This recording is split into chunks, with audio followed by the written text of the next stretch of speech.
Hello everybody and welcome to this video. It's going to be quite different today. I want to talk about one of my other big hobbies I've got, and it's definitely a lot of reading. I do an awful lot of reading. Whenever I get a bit of free time before I go to bed or something, I make sure I get a chapter read or something.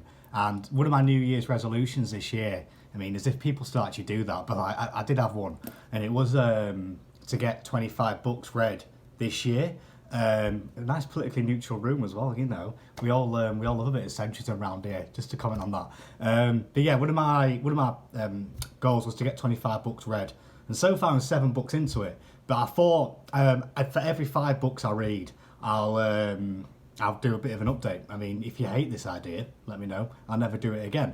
But I thought I'll just report on the first 5 books I've got through, just to keep track of my own progress, and maybe get some of you involved as well in reading, because we all love getting some new knowledge. Without further ado, I'll go over my first book. It's Michael Collins by, it's the wrong way around, ain't that lovely? I'd love to see that. Michael Collins by Tim Pat Coogan. I actually started reading this book last year, so maybe it's a bit of a cheat, but I did have 150 pages left of it when it came to the new year, so I finished it off this year. And fascinating book. One of my major interests right now, which you can probably see by the flag up there, is Irish history, specifically around the 19th century, from the Great Famine, the hunger of 1845 to about 1850, through the Fenian Rising, up to the Land War, and then to the Easter Rising and the Irish War for Independence and the Civil War.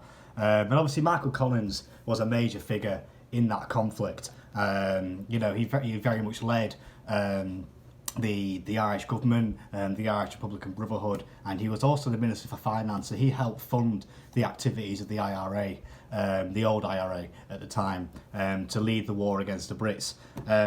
Brilliant book. It's thick, it's about 400 and something pages, so it definitely took a bit of getting through, and because he's more of a conventional kind of bourgeois historian, coming out with that already. He definitely applies a lot of emphasis to areas that probably didn't need that much emphasis. So he spends about 80 pages going into detail about how Michael Collins wrote the Anglo-Irish Treaty and the negotiations that went on through that. Whereas he actually kind of glosses over, only giving about 40 pages or some, or 20 in some cases, to massive events such as the assassination of the Cairo Gang, which was the British kind of counterintelligence in Ireland, and Bloody Sunday in 1921, I think, if I got my dates right, or 1920, I think if I got my dates right, where the British Army actually fired armoured cars. An armoured car drove onto the Gaelic football pitch and fired into the crowd.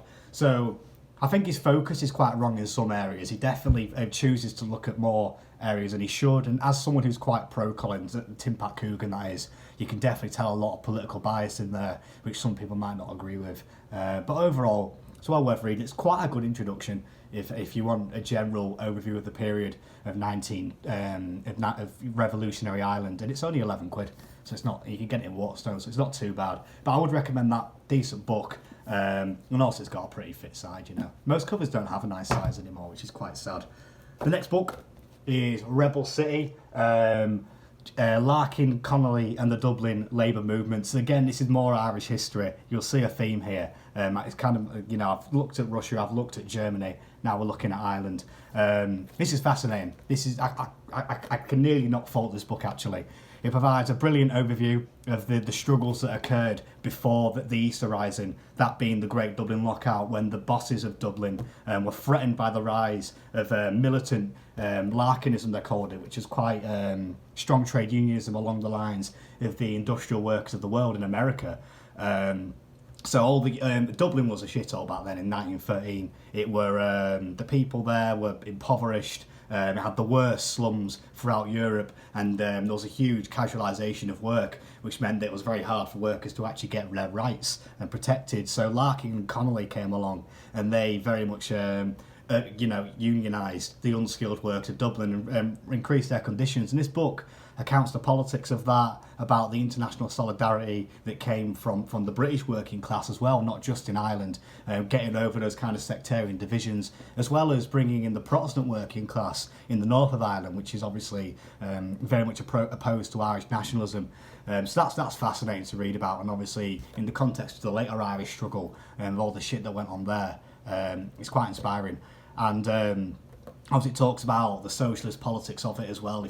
If that's not your thing, maybe this book isn't for you. But the politics of it only really comes towards the end of a paragraph or something. The end of a chapter. He'll kind of go over the politics of it and then his view on it. Some of it I disagree with. He's got some really weird takes about James Connolly and the Easter Rising. It talks about the Easter Rising as well, but I think that's very often talked about. Whereas the Dublin lockout is more forgotten by historians, especially British historians looking into Ireland. They tend to focus on these big kind of events, and they forget that the working class in Ireland was very much involved in the struggle and was very much the revolutionary force in Ireland at that time. And obviously later on it became the more kind of middle class movement with the poets and so on and so forth, and the IRA. But yeah, brilliant book, would recommend. And I think I got it for about £7 or something off eBay, so you can get it fairly cheap. And we love that picture as well of Jim Larkin. What an absolute hero. My third book I don't actually have on me. I've lent it to a mate. Funnily enough, I'm spreading the radical politics amongst the masses, as you should be doing. It's Bobby Sands' writings from prison, which is bloody hell, what a book. That shit drove me to tears. Sometimes, what he went. Bobby Sands, obviously an IRA hunger striker who was imprisoned by the British government for some might call it terrorism, some might call it freedom fighting. Who knows? That's your personal view, and we're not going to get into that. But whatever your view is, you've got to admire the bravery of Bobby Sands. Obviously, facing the blanket protests where he was dirty for years on end. He got horrendously treated by the guards. And obviously then the famous hunger strike as well, which funnily enough isn't actually written much about by Bobby. Most of his writings about the blanket protests, because how he got it out as well, I don't know. Writing scraps of things, about a 250-page book, mind, about scraps of writings on toilet paper, and then he had to shove it, where the sun don't shine and sneak it out, which is just, Jesus Christ, how he did it. I couldn't tell you, but reading his poetry, it really captures that spirit of resistance, the spirit of freedom, that kind of thing, and what a man can go through. I don't think I could do what he did. Jesus Christ, what a brave man. Whatever your politics are, you can recognise that bravery, I think, and a lot of his poetry will resonate with people. He doesn't just write about, obviously, the Irish struggle. He writes about wider kind of things. He writes about folklore and songs and all this kind of stuff, and obviously the horrendous treatment that he faced, which even just on a human level, I think anyone can resonate with. So it's well worth reading, even if you aren't politically engaged or that interested in the Irish struggle or anything. You definitely should be. I think everyone should read Bobby Sands' writings, because it's incredible. It shows how much humanity can endure up until the very end. So I would strongly recommend that to anyone, and I think you can get it quite cheap as well. And all the profits get donated to the Bobby Sands Trust as well, which is there to help the families of the hunger strikers. And that's about that. Sorry I don't have it on me. I can't. It's not a really interesting picture anyway. It's just like barbed wire. But it's brilliant. I would, if you read any of these books I've recommended, it's probably that one.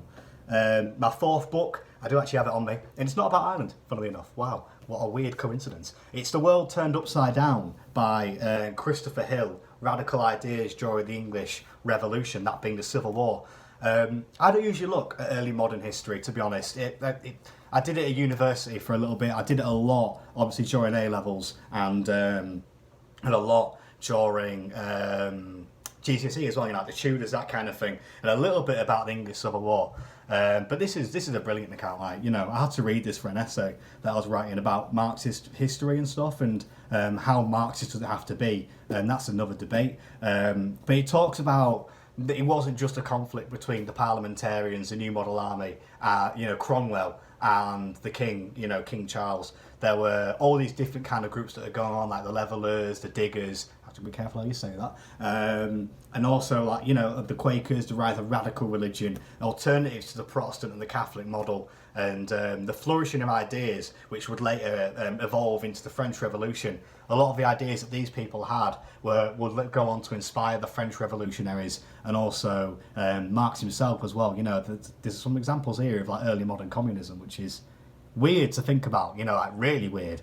But you read it and you're utterly convinced. Like, you read some of the things here, and one of the famous quotes is where Adam delved and Eve span, who was then the gentleman, and it's how the kind of farmer, the peasant resistance to enclosures by landlords, which is to taking away a common land, and the emergence of kind of private property.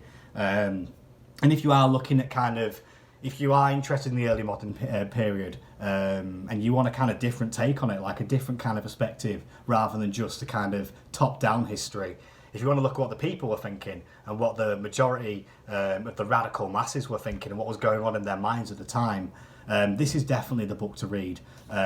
Couldn't recommend that enough as well. They've all been good books so far, which is quite weird. Usually I read some right shite ones, but I seem to have good taste in the first 5. But yeah, brilliant book. It's somewhat different at the end of the day as well. It's not just because whenever I do like early modern history, I find it quite hard to focus on the major kind of politics of it and stuff. It doesn't appeal to me that much. Whereas in the modern period, I can read stuff like that. The Michael Collins book is an example of that. It's very kind of conventional. But with this, I was gripped, and I read 400 pages of it, because I had to pretty much. 400 pages of it in a week. So, not bad at all, I think. It's quite engaging. Strongly recommend if you are interested in the 17th century. And the final book, again, I don't have, because it wasn't my book. It was actually a mate's who we swapped. I can't afford to get all these books, I'm a humble student, an humble working man. I can't do all that crap. But there we go. It's called Soldier Box by a lad called Joe Glenton, who was a soldier who fought in Iraq, I think it was, and who deserted. He went AWOL because of his opposition to the war, and about his trial for speaking out against what some might call an illegal war. And it doesn't come from the kind of traditional kind of liberal perspective of like a pacifist or something. This is someone who's been over there, experienced it, come back and realised it's all a load of shite, and stood on the anti-war platform, which is someone who comes from somewhat of a military background. I've had loads of family that have served in the army who have since left and had very similar feelings, only they've served their terms.